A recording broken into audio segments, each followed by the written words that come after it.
2 दिन का, इसलिए फ्राइडे को मैंने सेशन रखा है ताकि आपको सैटरडे और संडे 2 दिन का टाइम मिले प्रैक्टिस करने के लिए। आगे जब हम बढ़ेंगे उसमें बड़े लंबे लंबे फॉर्मूला और फॉर्मूले के अजीब अजीब कंसेप्ट आपके पास आएंगे जो कि फॉर्मूला के हर नियम को ब्रेक करते हैं। तो इसलिए आप अभी तक जो फॉर्मूला पढ़े हैं ना, प्लीज उस सबको एक बार जरूर देख लीजिएगा, एक एक अप्लाई करके जरूर देख लीजिए। जो भी आपको मैंने आई थिंक 150 के आसपास फॉर्मूला अभी तक पढ़ाई होगी, वो सारे फॉर्मूलेज को आप एक बार जरूर सबको एक बार अप्लाई करके देख लीजिएगा, ये जरूरी है। तो चलिए हम स्टार्ट करते हैं आज का सेशन। आज का सेशन हमारा है, अपलोड कर दिए सर?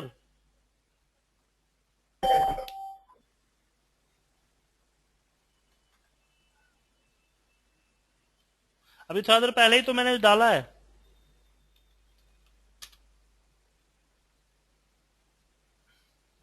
ये रहा ना।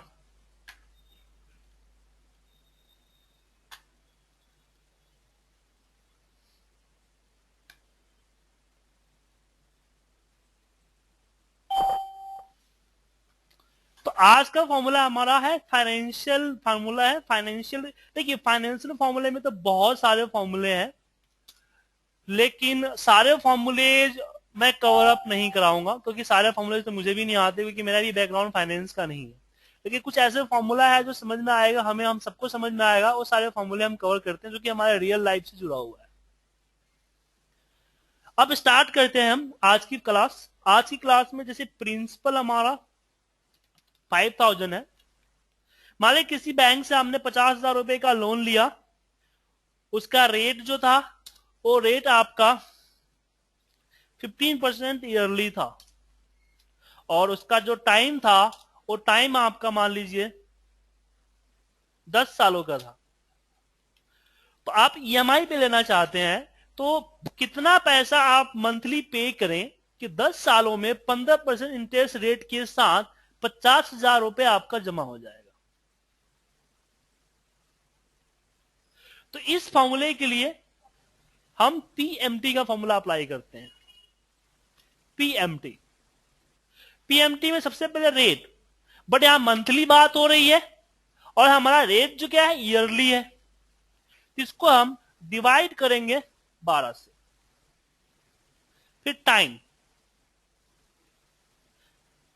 भी हमारा ईयरली है तो इसको मल्टीप्लाई करेंगे 12 से ताकि मंथ में कन्वर्ट हो जाए। पीवी प्रेजेंट वैल्यू कौन सी है? 50,000। अभी मिल कितनी रही है? 50,000। तो 806 रुपए मंथली अगर आप पे करते हो तो 10 सालों में आपका 10,000 रुपए, 50,000 रुपए आपका 15% इंटरेस्ट रेट पे सही हो जाएगा। अब ये तो बात हुई, लेकिन मैं चाहता हूं यार मैं इससे सहमत नहीं हूं, मुझे इसको प्रूफ करके बताओ, मैं नहीं मानता इस फॉर्मूले को। अच्छा लोग बोल सकते हैं कि मैं पीएमटी के फॉर्मूले पे बिलीव नहीं करता, गलत देता है। तो चलिए इस फॉर्मूले को हम प्रूफ करते हैं। हमने पहले महीने मेरा प्रिंसिपल क्या था? 50,000 था, और हर महीने इंटरेस्ट रेट क्या लग रहा है? 15% डिवाइड बाई 12। मतलब कि पहले महीने के आखिर में इंटरेस्ट कितना लगेगा? 625 रुपया। आखिर तक कितना हो जाएगा? 50,625 रुपया। और हम जमा कितना कर रहे हैं? हम जमा कर रहे हैं 806.67। तो दूसरे महीने कितना हमारा प्रिंसिपल बचेगा?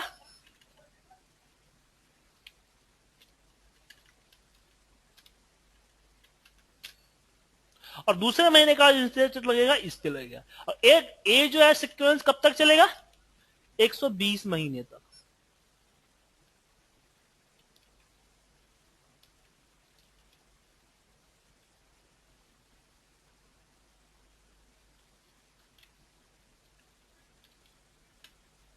थोड़ा बहुत फर्क है इसमें,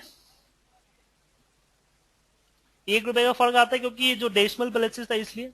तो आपने इस फॉर्मूले को प्रूफ कर दिया कि जो कैलकुलेशन मेरा सही है। अब पीएमटी फॉर्मूला ने रिजल्ट निकाला, उस रिजल्ट को आपने यहां पे वेरीफाई कर लिया। कोई डाउट इसमें?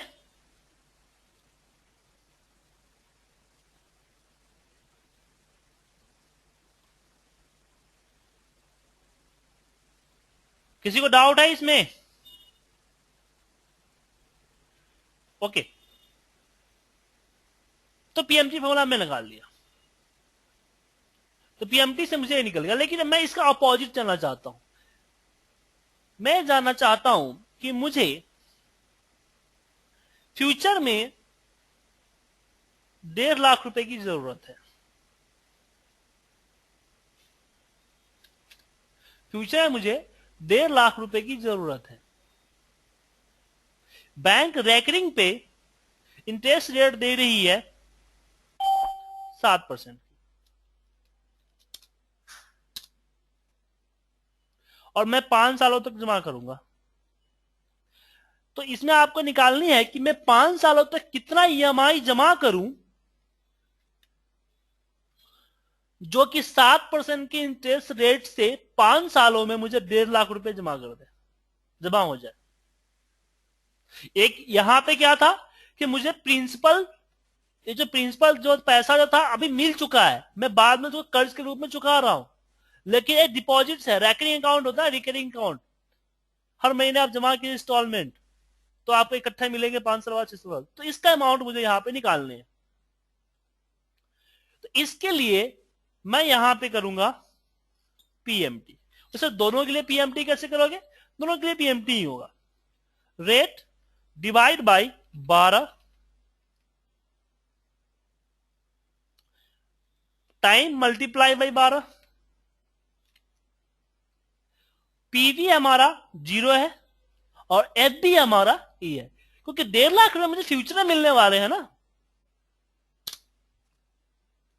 तो अगर आप 2,000 रुपए सालाना जमा करते हो, 2,095 रुपए, तो आपको 1.5 लाख रुपए मिलेगा 5 सालों में। अगर इसको प्रूव करना हो तो इस मेथड से आप इसको प्रूव कर सकते हो।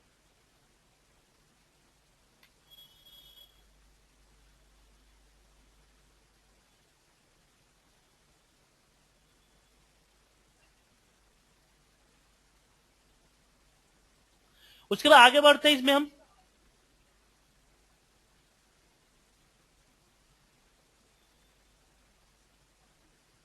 इसमें नेक्स्ट हमारे पास आता है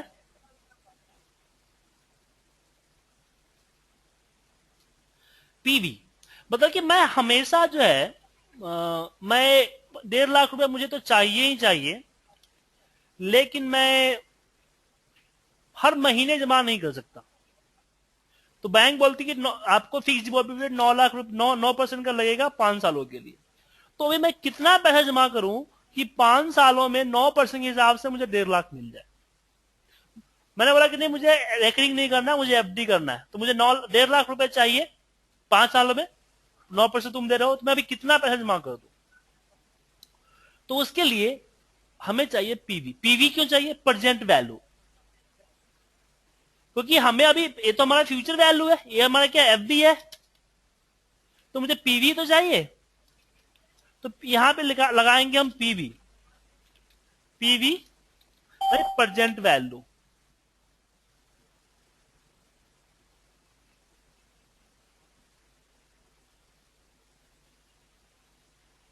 rate divide by 12 time multiply by 12, और पीएमटी कुछ नहीं है,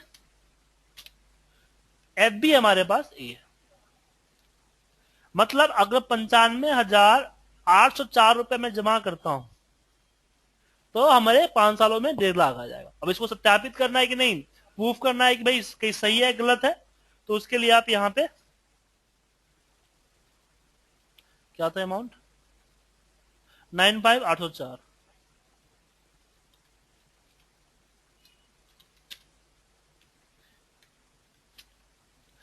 और 9% ईयरली है,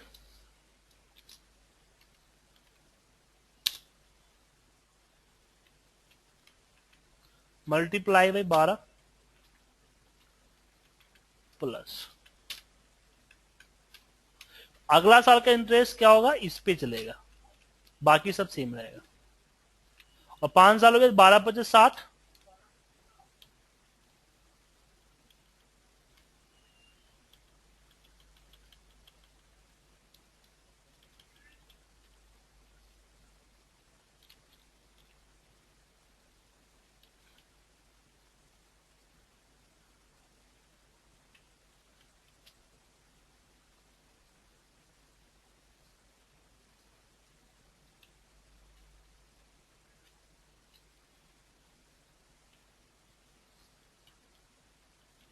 है 1,49,999, कुछ पैसे का फर्क है, तो फर्क आता ही है, तो इसको इस तरह से सत्यापित आप कर सकते हो।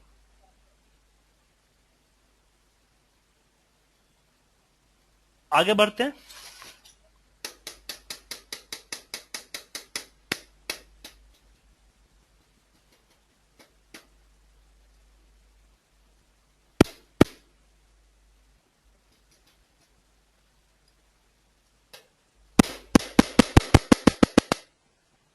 चलिए आगे बढ़ते हैं इसमें हम।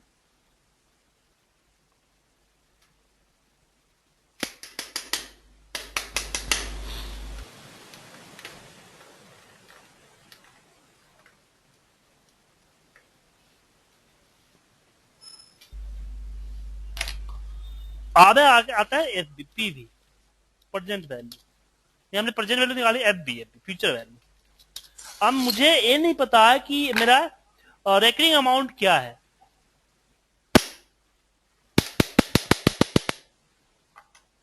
या फिर हमारा प्रेजेंट वैल्यू क्या है।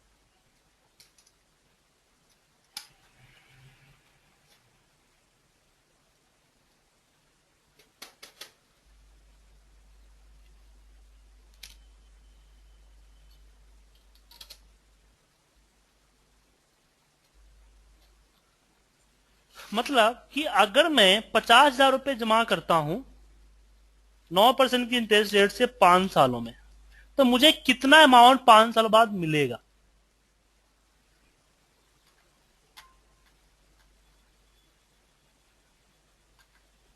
तो उसके लिए हम यहां पे करेंगे पीवी, माने present value. PV rate divide by 12 time multiply by 12, PMT 0 है, और माफ कीजिएगा, हमें एफ बी निकालना था ना, F B divide by 12 multiply by 12, PMT 0, और पीबी हमारा हो गए। तो 50,000 5 सालों में 78,000 रुपए बन के आएगा 9% इंटरेस्ट रेट।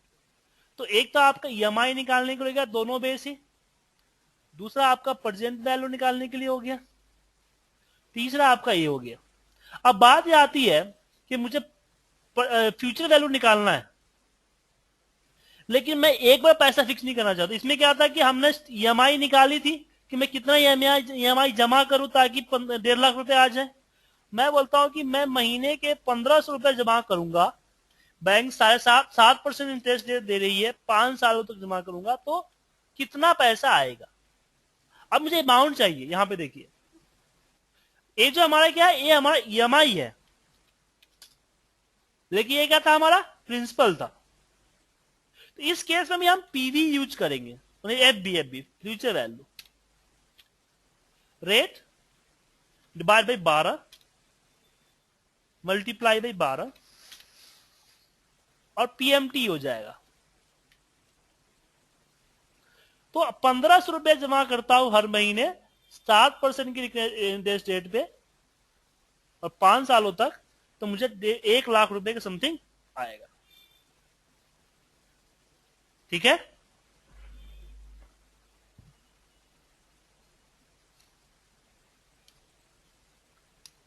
कोई डाउट इसमें आप लोगों को?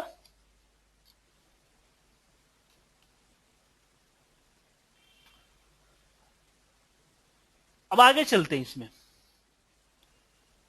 एक और फॉर्मूला आता है हमारे पास, पीएमटी का फुल फॉर्मूला होता है पेमेंट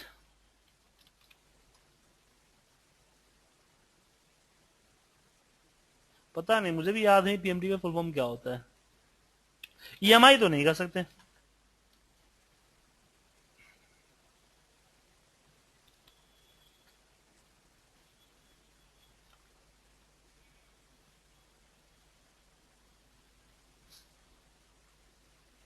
ईएमआई तो नहीं कर सकते सर, ईएमआई उसका एक मैटर हुआ।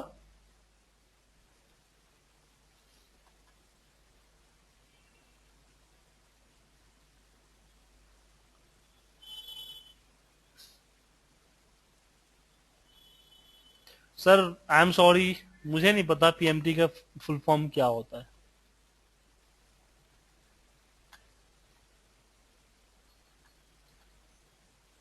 अब आगे बढ़ते हैं इसमें हम। अब इसमें थोड़ा सा और देखते हैं फाइनेंशियल में। एक हमारे पास क्या था, डीडीबी, डिप्रेशन से निकालता है। मतलब कि हमने एक कंप्यूटर लिया 25,000 का,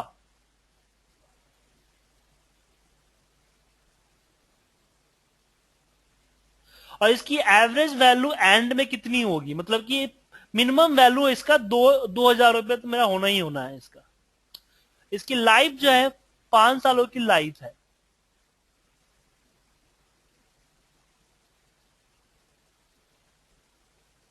और मैं चाहता हूं कि इसकी पहले साल इसका डिप्रेशन कितना हो, तो 1,000 रुपीज का डिप्रेशन होगा, सॉरी 10,000।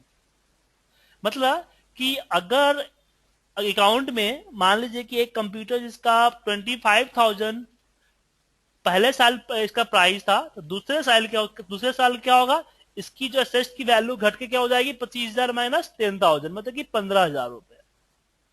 फिर अगर नीचे हम बात करें तीसरे साल की, तो तीसरे साल में दूसरे साल की, तो दूसरे साल कितना घटेगा, 6,000। तो दूसरे साल हो जाएगा 1500 में से 6,000।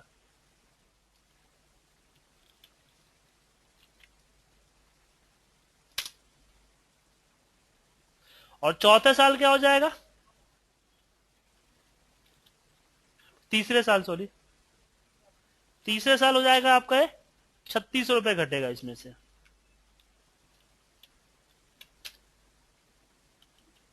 और चौथे साल 2,160 रुपए।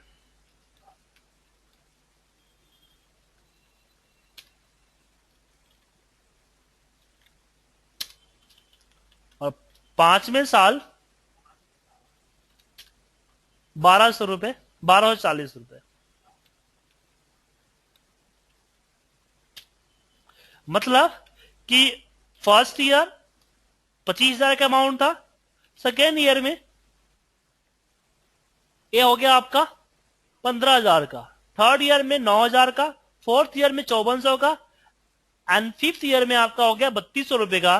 तो आफ्टर फिफ्थ ईयर हो जाएगा 2,000 का। क्यों? क्योंकि आपने बोला था कि आफ्टर 5 ईयर मिनिमम इसकी वैल्यू, एवरेज मिनिमम वैल्यू क्या होगी, वो 20,000 रुपीज होगी, तो ऐसे 2,000 रुपीज होगी। ये 2,000 से नीचे में मैं इसको नहीं बेचूंगा, इसकी मिनिमम वैल्यू इतनी होगी। तो डिप्रेशन से हुआ कि अगर आपने कोई सामान खरीदा है, या फिर आपकी कंपनी की वैल्यू है, कोई प्रोडक्ट, कोई मशीनरी आपने खरीदा है, तो ऐसा तो नहीं कि मशीनरी के आपने अगर कंपनी का असेस्ट वैल्यू निकालोगे, पूरी टोटल वैल्यू निकालोगे, तो मशीनरी जो जितने में आपने खरीदा था उतना ही मशीनरी का प्राइस होगा हमेशा, वो उसका घटता है ना। तो वो चीज निकालने के लिए हम इसका डीडीवी का यूज करते हैं।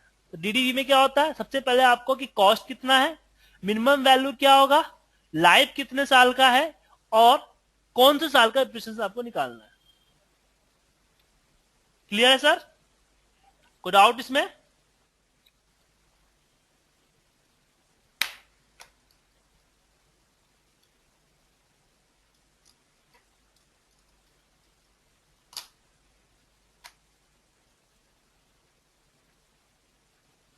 अब आगे बढ़ते हैं इसमें हम।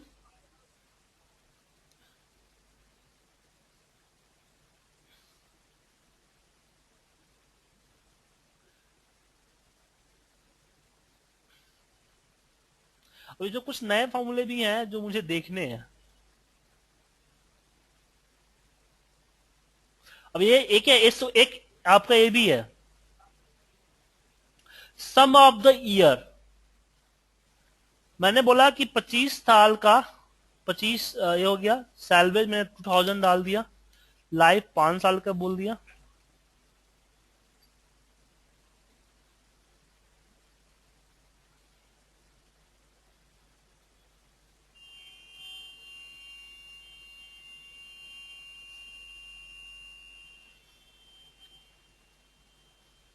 Sum of the return the sum of the year, digit depreciation assessed of the period।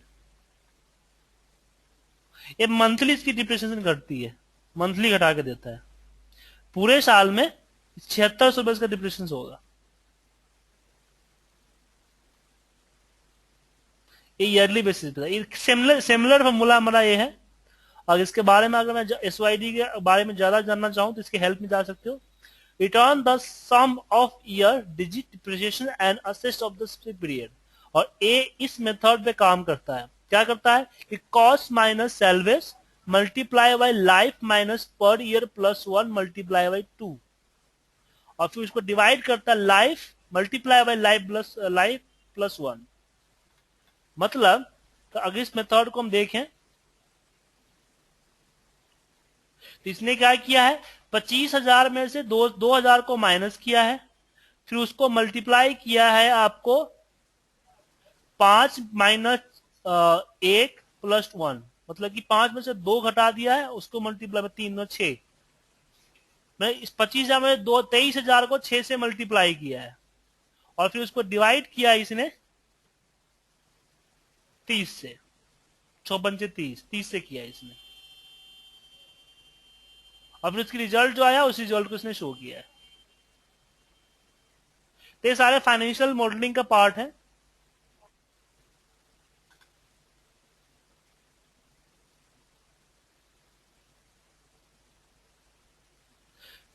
Sir accounting में यूज होता है इसका सर, जो कॉस्टिंग वगैरह करते हैं, बजटिंग वगैरह करते हैं ना, उनका यूज होता है। जनरली आप इसमें यूज नहीं कर सकते हो। क्या बोलते हैं, एमआईएस में जनरली यूज नहीं होता है। एक इल्ड है, इल्ड को देखते हैं। ये बोलता है return the yield on security that pays period interest, use the yield collated bond year. अब ये जो देखो इस मेथड पे बना हुआ है। अब इसमें क्या होता है देखिए कि 15 फरवरी हमारा सेटलमेंट डेट है, नवंबर 2016 को हमारी मेच्योरिटी डेट है, परसेंट कंपाउंड कितना है 5.75%, प्राइस क्या है ये है, और रेडम्पशन वैल्यू हमारा ये है, फ्रीक्वेंसी 2 है, ये आपका 0 है बेसिस। तो इसमें क्या किया, इसने दिखा दिया 6.5%। इसकी इल मतलब कि इसमें क्या होगा कि अगर मान लीजिए अगर हम कोई भी एक खरीदते हैं, शेयर खरीदते हैं कोई भी, तो उसकी अगर हम 8 तारीख को खरीदते हैं और उसमें 15 इसकी क्या बोलते हैं 2008 में खरीदा, 2016 तक ये चलेगा, मेच्योरिटी डेट इसकी 2016 की है। परसेंटेज कूपन क्या है हमारा 5.75% है, और इसकी प्राइस अगर 95 रुपीज है,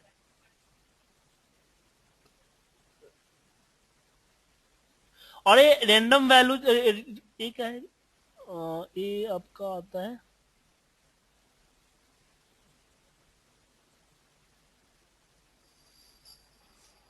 पर फेस में $100 बढ़ा रहा है।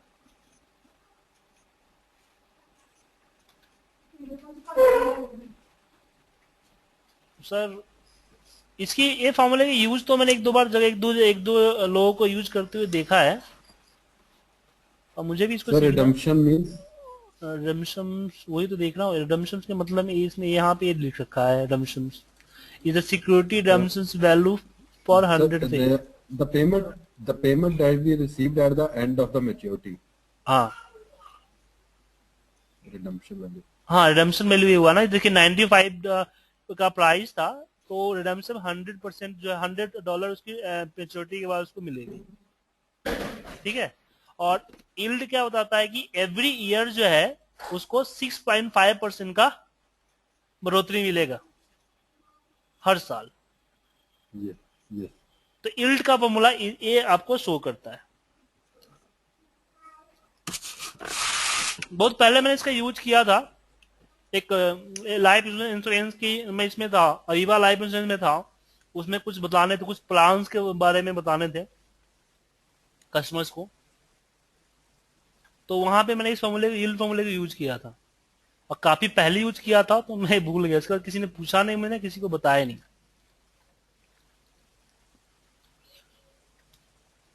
इसमें एक प्राइज आता है, प्राइज भी एक अच्छी फॉर्मूला है, इसको पढ़ सकते हो आप। सेम यील्ड की तरह ही है ये भी, प्राइज भी हमारा,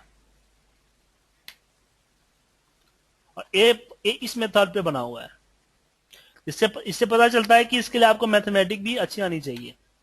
सेम है, सेटलमेंट डेट, आपका लोन यहाँ हुआ, स्टार्ट ये हुआ, आपको परसेंटेज कूपन जो मिल रहा है वो आपको ये मिल रहा है, परसेंटेज यील्ड 6.50 है जो अभी यील्ड से आपने निकाला है, 100 मेच्योरिटी के बाद है, फ्रीक्वेंसी है कि हर साल में आपको 2 बार मिलेगा। तो इसकी प्राइस क्या होगी, इसकी प्राइस दिखा रहा है 94 रुपीज। मतलब समझे, इससे पहला फॉर्मूला हमने जो पढ़ा था यील्ड में क्या था, वो ही निकाला था, आपका परसेंटेज यील्ड निकाल रहा था, लेकिन आपको प्राइस पता नहीं है। आपको परसेंटेज यील्ड पता है, आपको ए पता है, रिडेम्पशन वैल्यू मतलब कि मैच्योरिटी पे पता है,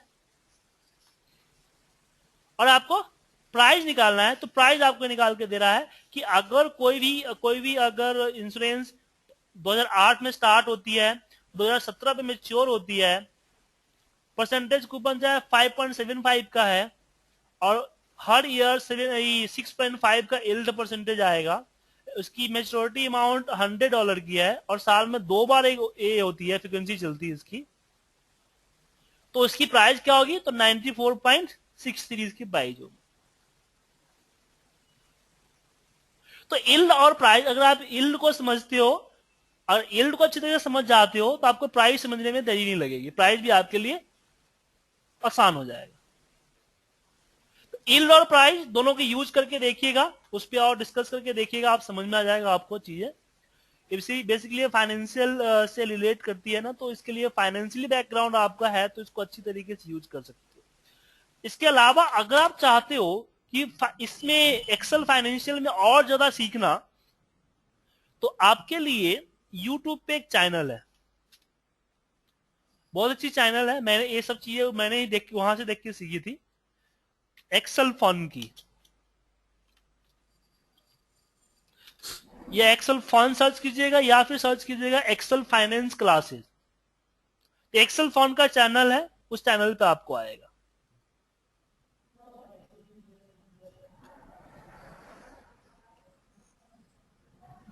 हंड्रेड वीडियोज हैं इसके, अगर आपको टाइम मिलता है तो इस वीडियोज को देखिए, पूरा इसने फाइनेंस के बारे में बता रखा है। ठीक है, मैं इसकी लिंक आपको भेज रहा हूं चैटिंग पे, आप लोग इसको ऑन कर लीजिएगा, अपने ऐड कर लीजिएगा फेवरेट में। एक्सेल फाइनेंस क्लासेस, इसके अंदर आपको एक्सेल के सारे फाइनेंस के बारे में बताया गया है।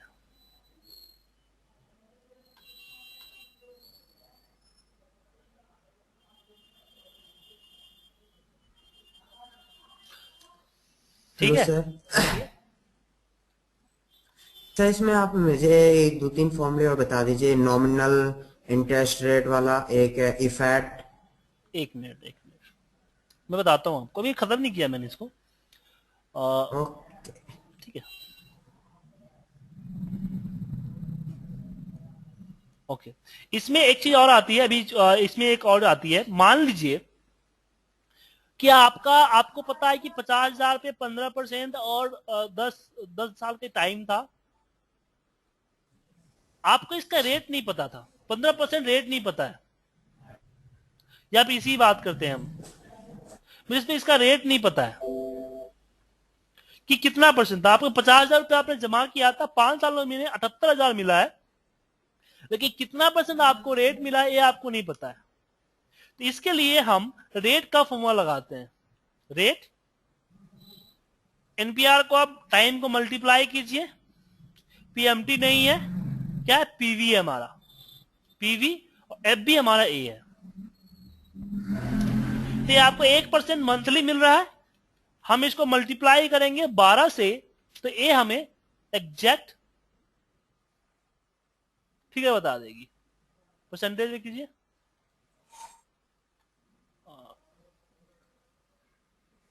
एक मिनट,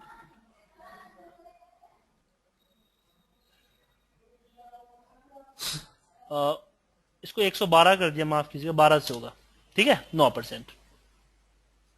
इस तरह से अगर आपके पास टाइम रेट से क्या निकला, आपने इंटरेस्ट रेट निकाल लिया।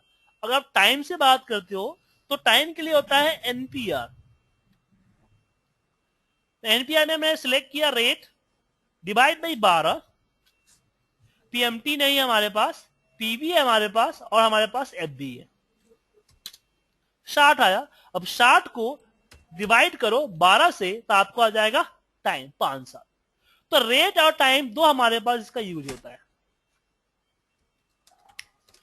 अब इसमें एक चीज और आती है कि अगर मान लीजिए कि मैंने 50,000 रुपए 15% से 10 सालों में लिया और इतना ईएमआई जमा कर रहा हूं, मैं 10 सालों तक जमा करना था, 10 सालों तक कितना 120 किस्त जमा करने थे मुझे, और मैंने क्या किया, 65 किस्त जमा करके बोलता भैया लोन अपना सेटलमेंट करो, फाइनल करो, बताओ कि कितने पैसे और देने। तो 65 किस्त में से जमा कितना किया हुआ है, सॉरी, इसे जमा किया है 52,433 रुपया। लेकिन 52,433 में इसने जरूरी थोड़ी है कि टोटल पैसा इसका क्या था, ये था, ऐसा मतलब ऐसा थोड़ी है कि उसको आप 2,000 एक्स्ट्रा दे दिया, नहीं, 52,000 में उसका कितना असल था और कितना उसका इंटरेस्ट था, मतलब आप कितना पैसे इसको देना है।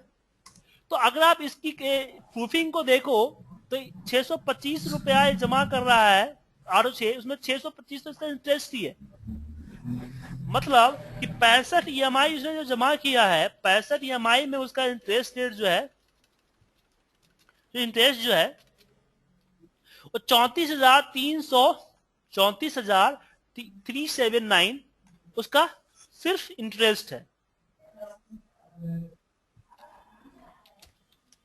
मतलब कि उसको उसका असल कितना जमा हुआ है, सॉरी, इसको भी हमें माइनस ही करना पड़ेगा, उसका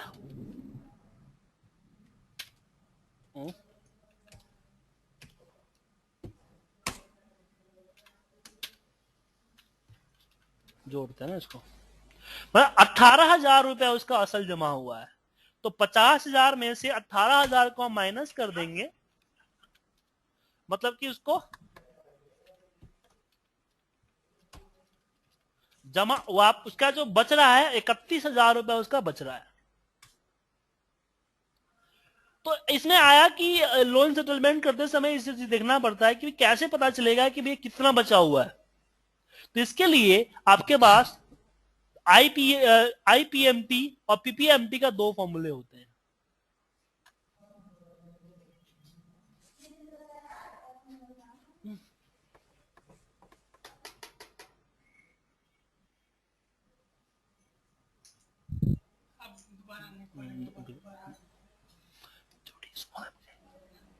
सो में जरूरत है मुझे उसकी,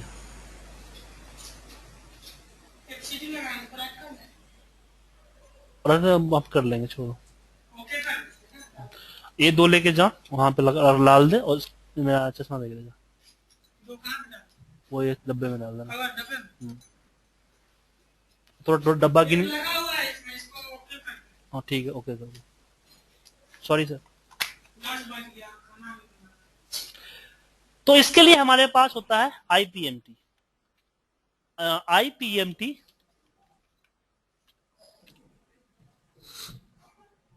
आईपीएमटी रेट डिवाइड बाई 12। अब इसमें ये है कि ये आपको ये बताता है, ये ऐसा नहीं है कि आपको पूरा जोड़ के बताएगा, ये एक एक महीने का बताता है।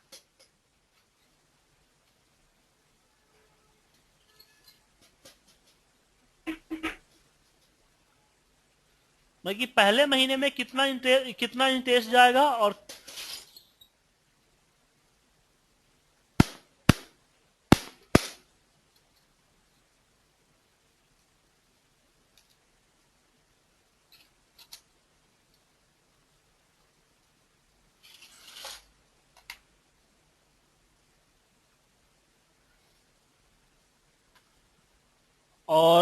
इसका टाइमिंग हो गया मल्टीप्लाई बाय 12 और इसका पीवी हमारा हो गया ए। तो पहले महीने 625 रुपए इंटरेस्ट इसका जाएगा। और पीपीएमटी क्या करता है कि इसमें प्रिंसिपल कितना है, मल्टीप्लाई 12, पीवी हमारा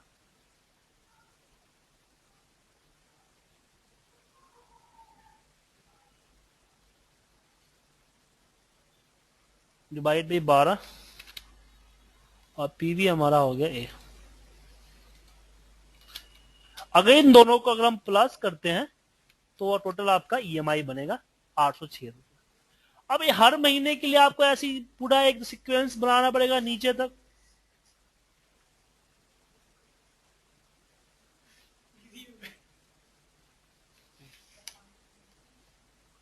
तो यहां पे अब बारी आती है एरर फॉर्मूले की। अब ऐसे ही काम के लिए आपका एरर फॉर्मूला मशहूर है कि अगर मुझे पता करना है कि अगर इसने 806 रुपए महीना अगर ये जमा कर रहा है बंदा, तो पूरे अगर मैं पता करना चाहूं कि 5 महीने मैंने पैसा जमा कर चुका हूं, तो अब उसको कितना पैसा प्रिंसिपल बच रहा है, या पे कितना उसने प्रिंसिपल जमा किया है और कितना उसने ईएमआई जमा किया है। तो 5वें किस्त 6ठे किस्त में आके बोलता है भैया मेरा लोन नहीं चलाना है, जितना पैसा चाहिए लो और हमारा लोन बंद करो। तो उसके लिए हम एरे कंसेप्ट यूज करते हैं। एरे कंसेप्ट हमेशा मैथमेटिकल फॉर्मूला से चलता है। तो सम में मैंने बोला आईपीएमटी, मैंने रेट को मल्टीप्लाई बाय 12 किया तो डिवाइड बाय 12। और यहां पे जहां पे देखिए सारे फॉर्मूला अगर मुझे 5 फॉर्मूले लगाने हैं तो 5 फॉर्मूला में अलग अलग डिफरेंस क्या होगा, ये नंबर ही तो डिफरेंस होगा पर पीरियड। तो यहां पे पांचों में कॉमे के साथ डाल सकता हूं।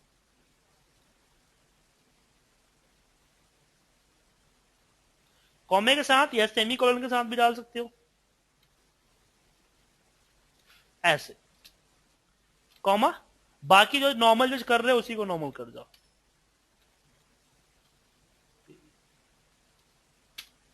लेकिन ये काम कब करेगा, जब कंट्रोल शिफ्ट एंटर आप मारोगे। मतलब कि इसका जो है टोटल 3102 रुपया जमा हुआ है किस पे, ब्याज पे। और पीपीएमटी लगाता हूं मैं यहां पे, और 9 से 31 रुपया जमा हुआ है इसका, किसका, मूलधन का। मतलब कि अगर हम इसको जोड़े तो देख लीजिए 3102 दिखा रहा है, 3102 यहां पे दिखा रहा है आपका, और 900 यहां पे। तो इस तरीके से, लेकिन प्रॉब्लम यह है कि अगर मुझे 65 ईएमआई पता करना है तो 65 ईएमआई के लिए तो काफी लंबी प्रोसेस हो जाए। एक कर, पहले चीज को समझिए कि ये फंक्शन कर क्या रहा है।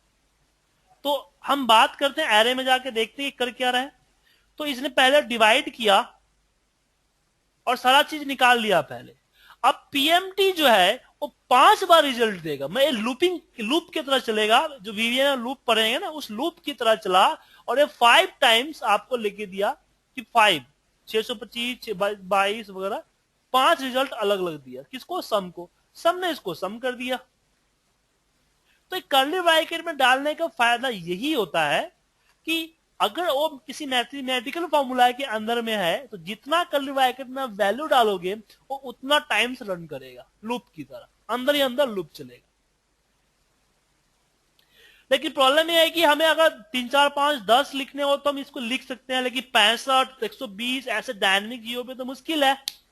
तो उस केस में हम क्या करेंगे, सम पीएमटी, पीएमटी में सॉरी आईपीएमटी था ना, आईपीएमटी रेट, रेट को हम डिवाइड 12 से करते हैं और यहां पे जहां पे हम हमें पीरियड चाहिए वहां पे हम रो का फॉर्मूला लगाते हैं।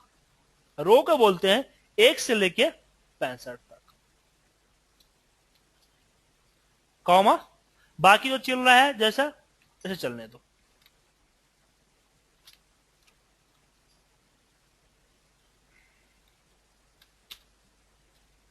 अब F2 कंट्रोल शिफ्ट एंटर, 34,379। अब एक क्या काम कैसे किया चीज को देखो। अब रो यहां पे रो जो है, जो अभी तक जो रो पड़ा है वो ऐसा काम नहीं कर रहा है। यहां पे काम क्या कर रहा है, यहां पे काम कर रहा है कि जो ऊपर कर्ली ब्रैकेट में था ना उस तरीके से 1 से लेके 65 तक वो टूट जाता है। ठीक है। और फिर पीएमटी को क्या करना पड़ता है, पीएमटी को 65 टाइम्स रिजल्ट आउटपुट देना पड़ता है और वो रिजल्ट किसको मिलता है, सम को। सम क्या करता है, उन सबों को सम कर देता है।